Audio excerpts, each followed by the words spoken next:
Amis internautes, bonjour. La semaine a été riche en événements, toutes choses qui ont donné du grain à moudre aux organes de presse parus tout au long de cette semaine. Info Hebdo revient sur quelques-uns des points saillants de cette actualité qui sera décryptée en compagnie de deux de nos confrères. Aujourd'hui, nous allons revenir sur le match du samedi passé comptant pour la 5e journée des éliminatoires de la CAN Côte d'Ivoire 2023 qui a opposé le Bénin au Sénégal au stade de l'amitié de Kourounou avec les suites que nous avons tous déplorées. Nous allons également nous intéresser aux dispositions prises par le gouvernement du président Patrice Talon pour soulager un peu les peines d'une certaine frange de cette population. Nous allons également revenir sur cette rencontre qu'il y a eu entre le président Patrice Talon et son homologue ivoirien Abdoulaye Ouattara au cours de cette semaine. Nous allons chuter ce matin avec les recours à la Cour constitutionnelle et les suites qui ont été données à ces recours. Voilà pour le sommaire de cette émission. Dans un instant, le décryptage.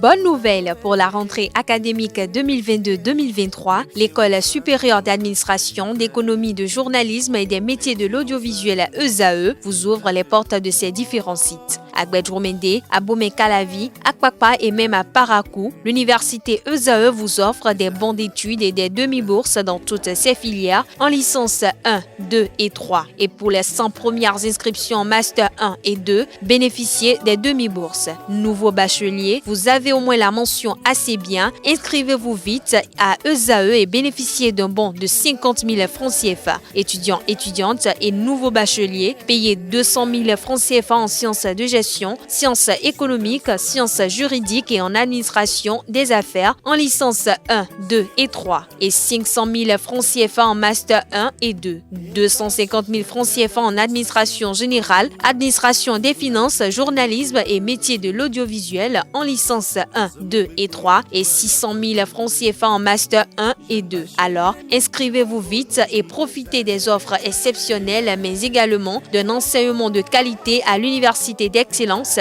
ESAE. Infoline 90 93 65 21 ou le 98 98 14 00.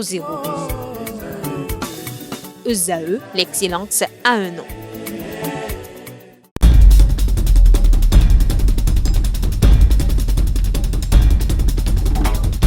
Nous allons entrer dans le vif du sujet avec nos deux amis qui sont sur ce plateau. Nous avons d'abord à ma gauche Togwe Komlan Judikael. Il est le directeur de publication du journal La Sentinelle du Golfe. Judikael, bonjour. Bonjour, cher confrère. Comment allez-vous? Je vais très bien. Et comment va La Sentinelle du Golfe? La Sentinelle du Golfe se porte très bien aussi. Ok, merci. En face de vous, nous avons notre ami Nafiou Ogouchola. Il est le directeur général de l'investisseur. Nafiou, bonjour. Bonjour à vous, chers confrères. Comment va l'investisseur? L'investisseur se porte à merveille comme le Bénin. Voilà qui est bien dit. Tout de suite, nous allons attaquer le premier sujet qui est au menu de cette émission. Le samedi passé, le Bénin a rencontré le Sénégal au stade de l'amitié générale Mathieu Kérékou de Cotonou. Et nous avons vu que le Bénin a pu quand même sortir de cette confrontation avec un point arraché aux champions d'Afrique en titre. Et comment faites-vous l'analyse sportive de cette rencontre? Merci à vous. En fait, d'abord, il faut commencer par tirer chapeau à la sélection nationale, que ce soit de l'encadrement technique jusqu'aux joueurs, parce qu'il s'agit d'une performance réalisée contre les champions d'Afrique en titre. Ce n'était pas gagné d'avance. Donc, leur tirer chapeau et leur demander de ne pas dormir sur leur laurier parce qu'il y a encore un grand challenge pour clore les qualificatifs à cette CAN prochaine. Alors, par rapport aux performances à ce match-là, on a vu des écureuils qui avaient quand même envie. On a vu des anciens écureuils, les nouveaux guépards, qui avaient quand même envie de sortir de ce match-là avec un résultat. Et on a vu, malgré le fait que les Sénégalais aient pu marquer un but dans la première mi-temps, on a vu même ce but-là a eu comme un effet libérateur sur les guépards qui ont commencé après à donner à montrer de l'envie a montré un élan pour aller vers l'avant, pour menacer un peu les buts sénégalais, ce qui a fini par donner en deuxième période. On voit aussi par rapport à la lecture faite de ce match que le coach béninois affiche désormais ses ambitions un peu de manière un peu plus claire et il mentionne qu'il a bien envie de, comment appelle-t-on, restructurer cette équipe, de pouvoir la relancer et de pouvoir faire intégrer certains nouveaux joueurs, ce qui est quand même salutaire. C'est la moindre des choses, c'est pour le bien de l'équipe nationale. Mais ce qu'il faut aussi remarquer, c'est que ce n'est pas à ce moment, à ce stade-là maintenant qu'il faut penser à restructurer, à donner du sang neuf à l'équipe. L'objectif premier d'abord, c'est se qualifier pour la prochaine CAN.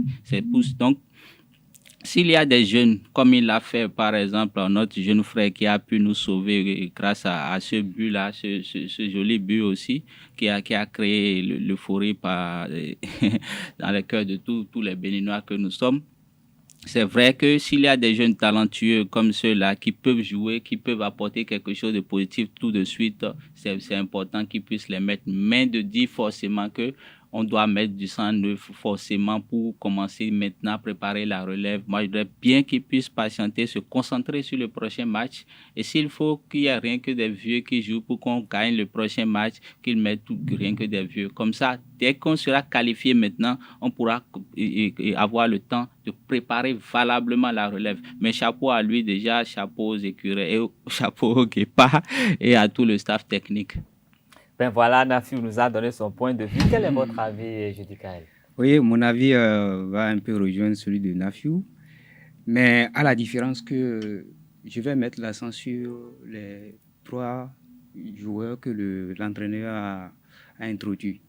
Je crois qu'il ne faut pas perdre de vue le fait que... Lesquels 3 joueurs? Il n'y a pas eu que 3 nouveaux joueurs. Peut-être vous pouvez parler des 3 qui sont ici du championnat national. Voilà, je parle de ces 3-là d'ailleurs. Je crois qu'il faut saluer ce courage-là de l'entraîneur qui, quand même, a montré que dans les équipes au niveau plan national, nous avons de la matière. Parce qu'on a toujours tendance à croire que c'est ceux venus de l'extérieur qui sont meilleurs et qui peuvent produire du beau football. Mais avec ce résultat, je crois que c'est encourageant. Est-ce que c'est à ce stade-là qu'il faut le faire? Je crois qu'il y a quelque chose, malheur bon, le résultat est là. Si Moumini n'était pas entré dans le jeu, je ne sais pas si on aurait l'occasion d'avoir ce but-là. Mais je pense que quelque part, ça montre combien de fois notre équipe nationale a besoin d'être véritablement travaillée en fond. Ce n'est pas encore ça. Nous sommes sauvés sur le fil du rasoir. C'est vrai, on a eu le match nul qu'on voulait. Mais et après? Je crois qu'il faut du travail de fond. Nous avons à rechercher la victoire pour la prochaine fois pour être véritablement qualifiés. Et après la qualification, est-ce qu'on va continuer à faire encore le jeu de comment faire pour sauver le match prochain? Comment faire pour sauver le match prochain au lieu de s'assurer que nous avons une équipe véritablement assise qui peut faire correctement le travail? Je crois qu'on a de la matière. Il faut véritablement laisser la main à l'entraîneur de mettre en place sa stratégie. Je ne sais pas si il a véritablement la main libre pour le faire. Je crois que les jours à venir nous situeront beaucoup plus. Non, mais dans l'histoire du football, on peut remarquer qu'il y a des équipes qui finissent toujours par gagner les compétitions. Quand on dit qu'elles sont au plus bas, nous avons le cas de l'Italie c'est quand on l'espère pas qui gagne toujours les compétitions. Mais en parlant de ces jeunes qui ont été intégrés, ce n'est quand même pas la première fois que nous voyons des joueurs ici du championnat qui jouent avec l'équipe nationale. Non, ce n'est pas la première fois, effectivement, vous venez de le soulever. Mais à la différence que pour ce match spécifique, oui, l'enjeu était tel qu'on n'espérait pas qu'ils mettent ces 3-là dedans et à ces positions-là. Et je crois que c'est révélateur du fait qu'on n'a pas forcément à aller chercher des gens qui ont déjà montré ce dont ils sont capables. On les a déjà vus pendant des années. Recherchons les jeunes. Nous avons des jeunes au plan national qui peuvent véritablement faire le travail. Au lieu de maintenir des vieux qui n'ont plus rien à prouver. Quand vous parlez de vieux, vous pensez à qui? Bon, nous n'allons pas faire ça, voilà. mais je vais vous demander, et il faut remarquer que pour que ces jeunes soient intégrés, il y avait des blessés, il y avait des absents, donc il fallait suppléer à ça. Et comme on n'avait pas des joueurs, disons, valables à ces postes en dehors du championnat national, là, les jeunes ont eu leur chance. C'est un peu ça. Je vais dire que c'est pas le hasard, mais c'est les circonstances qui ont donné la chance à ces jeunes. Et ils ont joué avec du cran, ils ont prouvé qu'ils pouvaient le faire. Mais en dehors du résultat sportif, il y a eu des événements qui ont émaillé ce match. Il y a eu des incidents. Notamment, bon, je sais que les gradins étaient ouverts quand même assez tôt, mais il y a quand même eu des bousculades qui ont fait des morts. Est-ce que vous pouvez nous dire comment est-ce que vous expliquez cela? Bon, je crois que ce n'est pas à nous d'expliquer cela. Bon, en tant que journaliste, faites votre analyse. Voilà.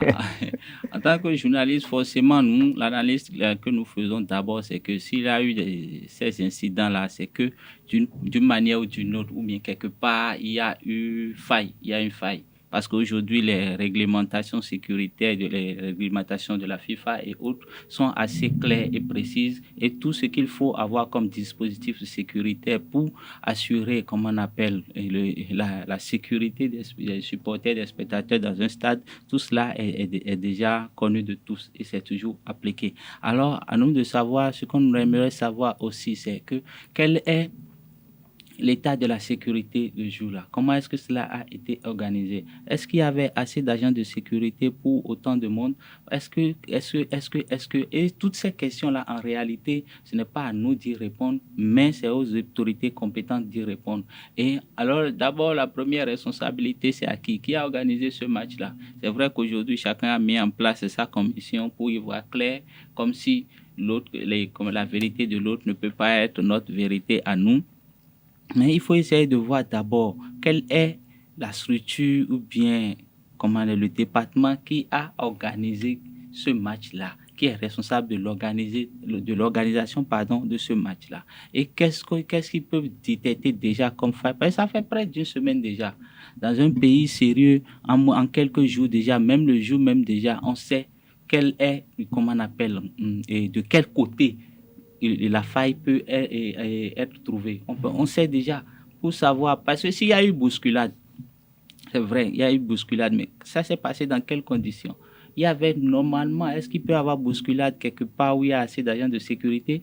Est-ce qu'il peut y avoir bousculade à quelque part où il y a toutes les mesures de sécurité sont prises? Parce que vous voyez même à la fin du match, vous voyez des supporters qui sont descendus sur le terrain aussi.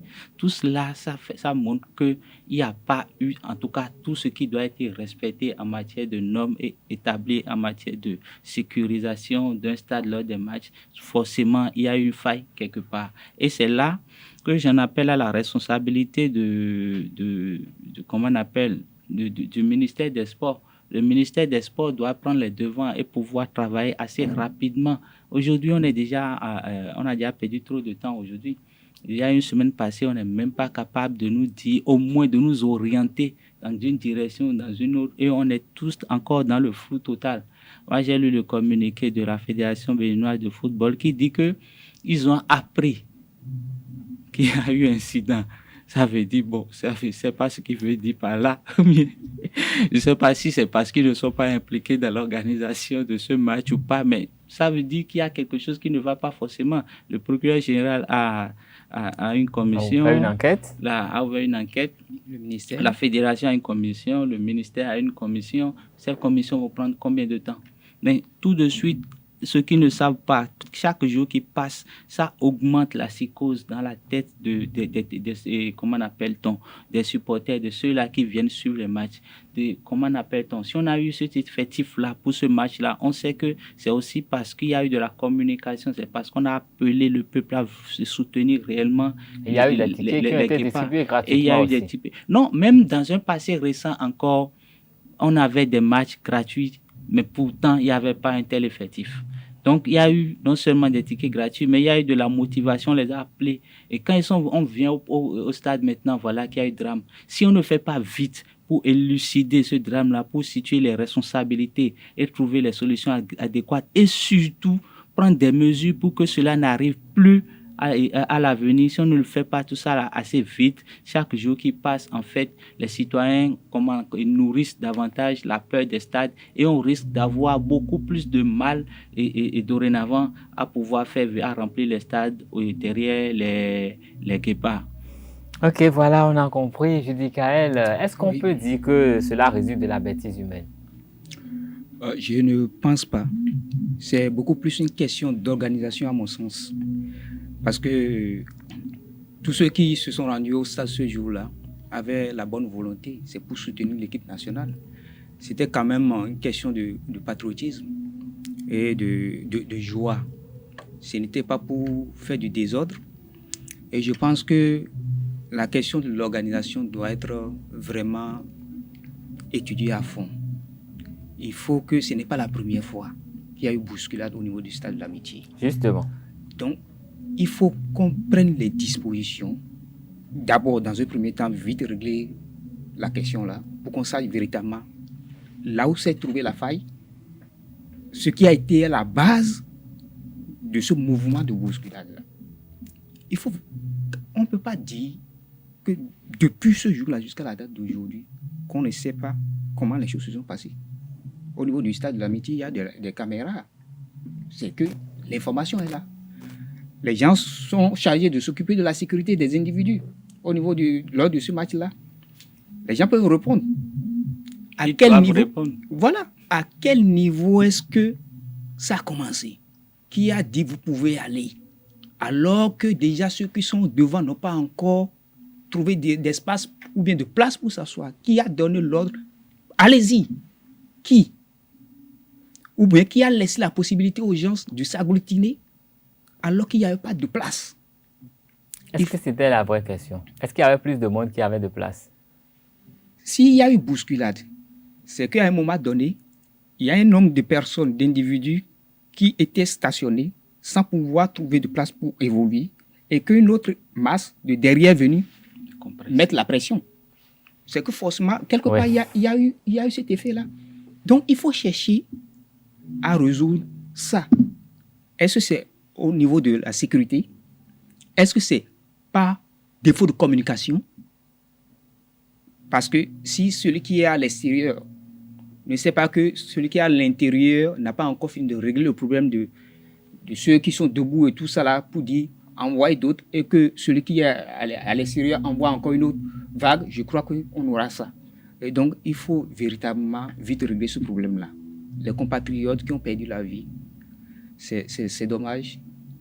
On est de cœur avec eux, mais ce n'est pas quelque chose qu'il faut laisser perdurer. Il faut vite régler ce problème-là pour situer les responsabilités. Et s'il faut que des sanctions tombent, il faut que des sanctions tombent. Non, mais est-ce qu'on ne pourrait pas dire que c'est parce qu'il y a des gradins que les gens évitent? Parce que par expérience, en allant au terrain, il y a les gradins que les gens appellent les virages, que les gens évitent.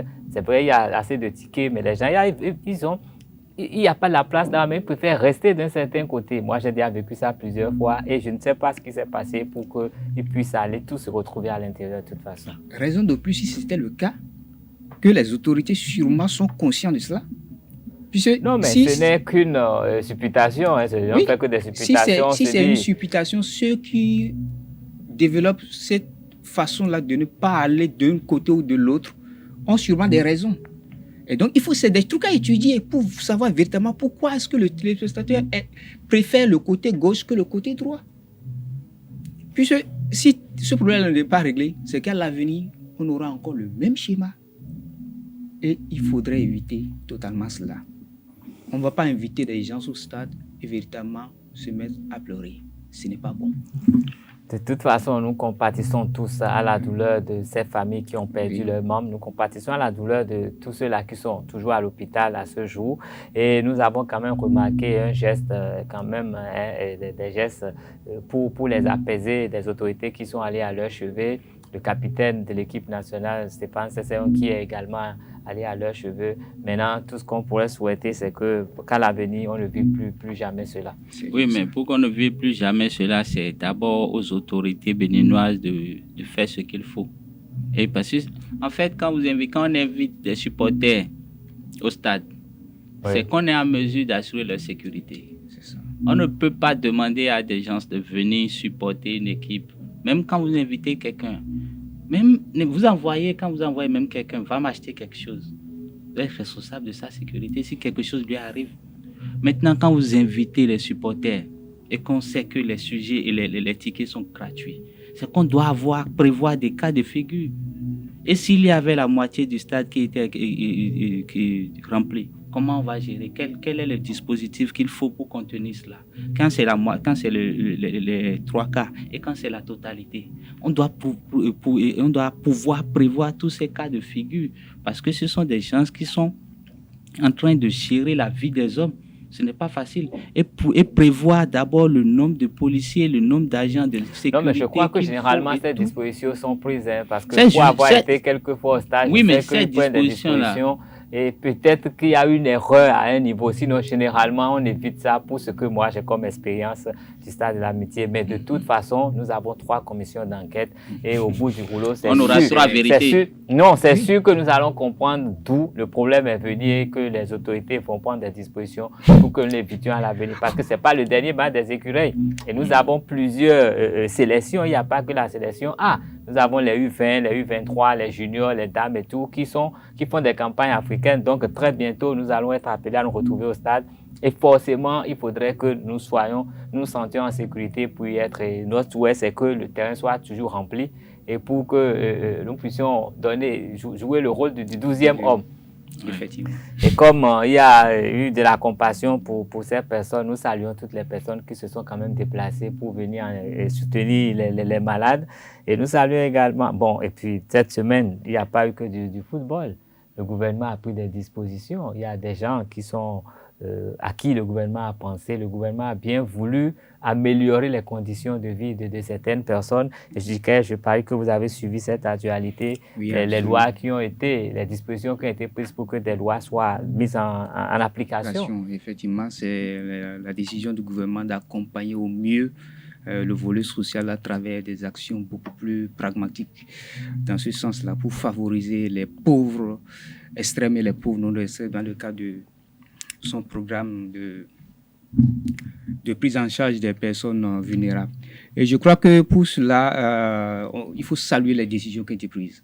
C'est vraiment inimaginable que le gouvernement béninois puisse, à ce stade-là, prendre ces décisions et que cela soit véritablement mis en place. Parce qu'une chose est de prendre aussi les décisions et l'autre chose est que ces décisions soient véritablement respectées sur le terrain. Et on aurait bien aimé que tout ce qui a été dit soit véritablement mis en place. Ça va beaucoup aider les pauvres, ça va beaucoup aider la population. Et je pense que c'est vraiment à saluer. Au-delà de ces propositions, de ces décisions qui favorisent les pauvres en général, il y a eu la décision, il y a eu plutôt ceux qui concernent les handicapés. Ça, les personnes en situation de handicap. C'est vraiment salutaire. Vous ne pouvez pas vous imaginer ce que les gens vivent. Les gens sont en situation de handicap, ce que les gens vivent dans notre pays. C'est incroyable. Vous imaginez une personne handicapée avoir du mal à se rendre à la banque alors que son salaire est là. Son salaire est dans la banque. Mais on le dit, parfois on bloque le compte. On dit, il faut que vous vous présentez pour que votre compte soit débloqué. Mais voilà que la personne, c'est une personne handicapée et la banque n'a pas de disposition pour permettre à l'handicapé d'accéder à l'intérieur. Oui. C'est vraiment déplorable. Je pense que le gouvernement a pris des mesures qu'il faut et par ces décisions, je crois que beaucoup de choses vont changer, notamment au niveau des transports également, et c'est vraiment salutaire. Nafiou, sur la question. Oui, c'est le gouvernement du président Patrice Talon s'est engagé sur le thème du hautement social. Donc ça ne nous étonne pas que cette action sociale-là ait pu être matérialisée.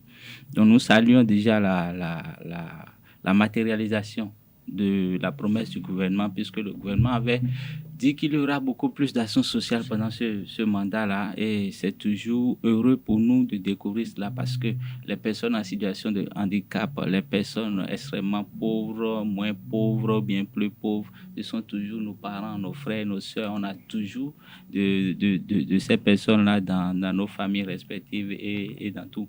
Donc, c'est une excellente nouvelle que nous applaudissons. Et nous encourageons le gouvernement à pouvoir ne pas s'arrêter en si bon chemin. Que cela ne soit pas seulement une décision, que ce soit réellement une action qui se matérialise chaque jour et que les populations qui sont supposées être bénéficiaires le soient réellement, pour qu'elles puissent en jouir, parce que quand nos frères et nos sœurs, comme on appelle, sont un peu à l'aise, c'est nous-mêmes leurs proches et toute la société qui en jouit, et nous sommes un peu plus à l'aise aussi, nous aussi à notre tour, parce que quand ton frère a des problèmes, tu ne peux pas être là et être heureux alors que tu es à côté de lui. Ce que nous voudrions aussi, c'est que le gouvernement ne puisse pas s'arrêter encore en si bon chemin et penser aussi à la classe moyenne. Pourquoi pas? La classe moyenne aussi, elle a besoin de solutions sociales. Elle a des problèmes sociaux qu'il faut régler. Et pourquoi pas aussi faire en sorte que, comment on appelle, même ceux de la classe, de la haute classe aussi, s'ils ont des problèmes sociaux aussi, que cela puisse être réglé. Mais franchement, les problèmes d'assurance maladie et tous les volets qui ont été pris en compte par le gouvernement, ça montre déjà qu'ils connaissent notre société et qu'ils apportent des réponses concrètes pour régler franchement des questions très, très sensibles. Donc, félicitations au gouvernement qui a pu identifier ces problèmes cruciaux-là et pouvoir les régler une bonne fois pour toutes au sein des couches défavorisées de notre société. Oui, Judy Kael, l'assurance maladie obligatoire, est-ce que c'est facilement accessible à tout Béninois? Le gouvernement a fait un travail préalable en ayant au contact des populations, en faisant une sélection. Donc, vous avez les pauvres extrêmes et les pauvres non extrêmes. Donc, ceux-là, le gouvernement leur a établi des cartes gratuitement. Donc, à travers ces cartes-là, ils sont facilement identifiables. Est-ce que vous estimez que toutes les personnes concernées ont pu entrer en possession de ces cartes pour prétendre aux avantages qui y sont liés? Vous savez, en matière de ce genre de choses, ce n'est pas toujours évident. C'est sûr que dans la masse, il y aura certains qui seront oubliés. Donc, je crois qu'il revient au fur et à mesure au gouvernement de mettre en place des mécanismes pour corriger ce qu'il faut corriger. Et d'ailleurs, des gens qui sont de la classe moyenne et qui se sont retrouvés parmi les pauvres extrêmes, il y a aussi des situations comme ça. Donc, des erreurs dans le recensement sont possibles, c'est possible. D'accord. C'est possible. Donc, c'est des trucs à corriger. Je crois qu'avec le temps, tout cela va se faire et permettre aux véritables bénéficiaires de pouvoir véritablement bénéficier de ces avantages-là. Ok, Nafiou, voilà, et nous avons parlé du hautement social qui est déjà en application dans notre pays. On doit aussi noter que, en fait, ces programmes, toutes ces décisions-là, ça coûte des milliards pour l'État. Dès que ce sera mis en application, c'est des milliards que ça va coûter à l'État chaque année. Donc, c'est aussi, il faut mentionner ça aussi, qu'en même temps que le gouvernement a l'ambition de réaliser d'importants projets d'infrastructure et autres, pouvoir aussi mettre autant de moyens dans le social, c'est très important et à féliciter. De toute façon, tout ce qui est social est de nature à garantir la paix et la sécurité à l'intérieur. Mais le Bénin ne vit pas en vase clos. Le Bénin vit dans un environnement, dans une zone économique. Nous sommes membres de l'UEMOA, de la CEDEAO et toutes choses. Ce qui fait que la politique extérieure aussi influence la paix et la sécurité dans notre pays. Et c'est justement pour l'une de ces raisons que le président Patrice Talon s'est senti obligé de se rendre à Abidjan pour discuter avec son homologue par rapport à certains sujets. Et je sais que la presse a quand même évoqué quelques-unes des sujets qui ont été évoqués et qui ont été discutés au cours de cette rencontre entre les deux chefs d'État. Et Judy Kael, est-ce que tu peux nous en dire quelque chose? Oui, selon les échanges entre les deux chefs d'État, il a été question pour le président béninois de rendre visite à son homologue aîné et d'échanger tous ensemble autour des questions liées aux élections dans la sous-région et notamment au sommet de Paris qui s'est tenu qui se tenait depuis quelques jours, depuis avant-hier je crois bien. Et cela a permis sûrement d'harmoniser les argumentaires pour pouvoir défendre les intérêts des pays du Sud au cours de ce sommet-là. Donc je crois que c'est une bonne initiative que le chef de l'État béninois a eue, d'aller échanger avec son homologue. Le Bénin n'est pas en vase clos, le Bénin est dans un ensemble et il faut qu'au-delà de la politique intérieure, il faut que la politique extérieure aussi accompagne les initiatives du gouvernement pour donner un élan collectif à la chose. Nafiou, j'ai lu dans la presse qu'il a été question de sécurité là-bas. Est-ce qu'il y a urgence en la matière dans la sous-région? Il y a urgence en matière de sécurité dans la sous-région, puisque je crois que tous les pays ouest-africains maintenant, comme on appelle, ont des problèmes avec les djihadistes, sont pris d'assaut, ce n'est pas les djihadistes. C'est vrai que ce n'est pas, souvent ils ne sont pas encore dans les capitales, mais ils sont déjà dans les régions reculées de presque tous les pays déjà. Donc c'est important de discuter, de parler sécurité. Et aujourd'hui, deux chefs d'État africains, mais deux chefs d'État ouest-africains ne peuvent pas se voir sans parler de sécurité. Parce que c'est un problème qu'on a tous en commun.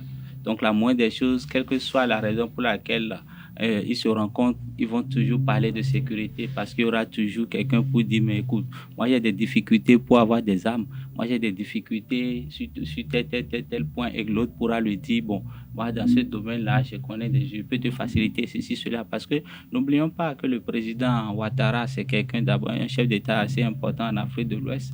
On voit un peu, comment on appelle, il a toujours été soutenu par les grandes puissances, il a toujours été en bon terme avec les grandes puissances. Et sans vouloir trop me tromper, aujourd'hui, on peut dire que le président Ouattara est beaucoup plus proche, peut-être, c'est juste une analyse de notre part, est peut-être beaucoup plus proche de la France que le président Talon, parce que le président Ouattara était au pouvoir depuis et travaillait avec eux depuis avant que ça n'arrive. Et je crois qu'ils ont toujours maintenu d'excellentes relations. En plus, par rapport au niveau de développement de la Côte d'Ivoire a beaucoup plus de moyens, beaucoup plus de potentialités que nous. Donc, c'est normal qu'en matière de sécurité, ils peuvent échanger peut-être, ne serait-ce que 2 ou 3 astuces, 2 ou 3 conseils pour pouvoir progresser dans la lutte contre le terrorisme. Mais au-delà de là, l'analyse que nous faisons, c'est d'abord en plusieurs points. D'abord, sur le plan personnel, le plan des relations entre les présidents Talon et Ouattara, c'est une relation de longue date.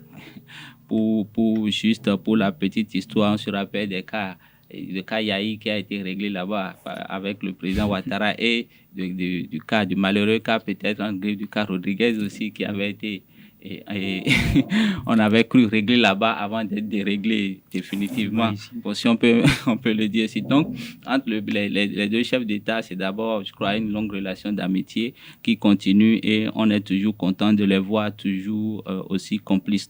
Il ne faut pas oublier aussi que dans le cadre du sommet de Paris, pour lequel ces chefs d'État-là étaient invités aussi, devaient y participer, c'était important aussi, puisque la France a dans l'ambition de revoir, de redynamiser, de redéfinir la coopération avec les pays du Sud pour favoriser ou bien impacter beaucoup plus leur développement économique. En tout cas, c'est ce qui est l'ambition qui est affichée officiellement. Et dans ce cadre-là, je crois aussi que la démarche du chef d'État béninois est une démarche très noble et une démarche très professionnelle et surtout la démarche de quelqu'un qui sait ce qu'il veut et qui se donne les moyens de l'avoir. Parce que si tous les pays africains, les pays en développement vont à Paris, chacun avec ses préoccupations, chacun avec ce qu'il demande, ça demande, comme on le fait, comme cela a toujours été fait d'habitude, on a toujours vu que ça ne permettait pas aux États africains de pouvoir se faire entendre. Mais en harmonisant les points de vue, en unissant leurs forces, en unissant leurs voix, ou bien en parlant peut-être d'une seule voix, ils ont beaucoup plus de chances d'aboutir, d'avoir des résultats concrets. Et si cette visite-là aussi s'inscrit dans cette dynamique et je crois que c'est quelque chose d'assez positif. Ok, Judicaël, est-ce qu'on peut espérer à partir de là que le Bénin et la Côte d'Ivoire parleront pratiquement d'une même voix à ce sommet en France? Oui, à mon avis, oui. Et c'est à souhait. D'ailleurs, puisqu'il va de l'intérêt des pays du Sud de parler d'une même voix. L'initiative, le sommet de Paris s'inscrit dans cette dynamique-là, d'accompagner et de résoudre, en quelque sorte, de dissiper les inégalités entre les pays du Sud et les pays du Nord en matière de développement. Et je pense que parler d'une même voix ne fera que favoriser les choses, contrairement à des voix disparates qui vont véritablement émietter les chances d'obtenir des résultats. C'est une bonne initiative que de se mettre ensemble. Il y a beaucoup de chefs d'État africains qui ont pris part à ce sommet, donc c'était normal et à souhaiter et à encourager qu'ils y aillent en parlant d'une même voix et en ayant des éléments d'argumentation solides ensemble. Ok, voilà, nous allons passer à un autre sujet pour ce débat. Et il s'agit des recours à la Cour constitutionnelle. Nous allons commencer par le premier recours, le recours contre en inconstitutionnalité, je crois bien, des déclarations de Maître Jacques Mégan qui pense que le troisième mandat serait possible.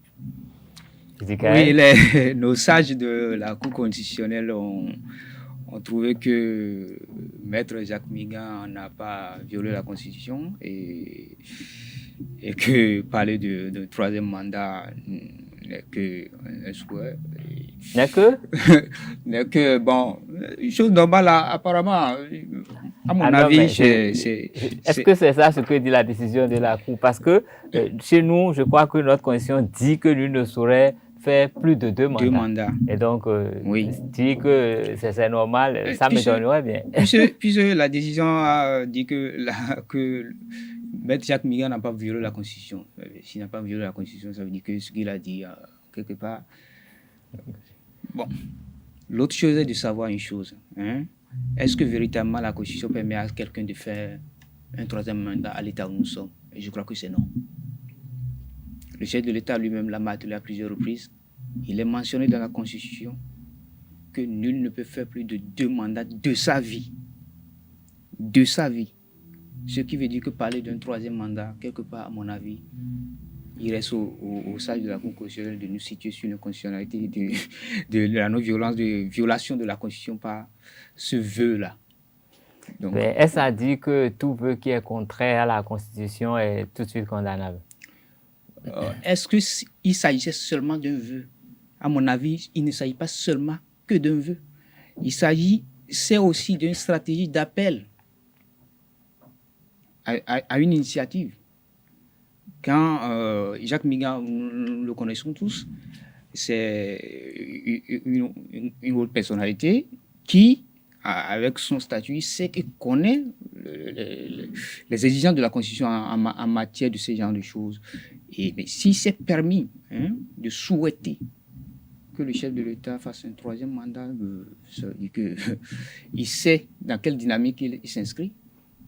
Et cela pourrait être une ouverture également à d'autres, à lui emboîter le pas. Et ce n'est que comme ça que des voix ou des clubs commencent à naître, où on commence à souhaiter un troisième mandat. Donc je crois qu'il ne faut pas en temps normal permettre ce genre de choses. Du moment où on ne peut pas nous fixer des lois et nous donner également des moyens de la violer et de nous donner la conscience tranquille sur le fait que ce n'est qu'un souhait. Donc je pense qu'il faut aller au-delà et mettre véritablement des barrières là où il faut. D'accord, Nafiou, qu'est-ce que vous pensez de cet épisode? Bon, cet épisode, il faut pouvoir l'analyser un peu. Et quand on y revient, on voit que cette déclaration-là a été faite il y a déjà un peu, quelques semaines, quelques mois déjà. Oui. Et Maître Mégan, c'est un homme de droit. C'est un ancien bâtonnier. Voilà. Or, est-ce qu'il n'aurait pas peut-être un profil typique pour se retrouver parmi les sages de l'Assemblée de la Cour constitutionnelle? Or, ceux qui sont là aujourd'hui, on ne sait jamais. Peut-être, on ne sait pas. Peut-être, on ne sait pas si quelqu'un parmi eux a jamais dit que quelque chose est mauvais. Je ne sais pas si vous voyez un peu.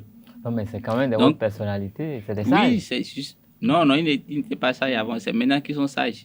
Ah, avant, ils n'étaient pas sages. D'accord. Donc, c'est quand on accède à la Cour constitutionnelle qu'on a C'est ceux qui... C'est les membres de la Cour constitutionnelle qui sont appelés sages. Ah, d'accord.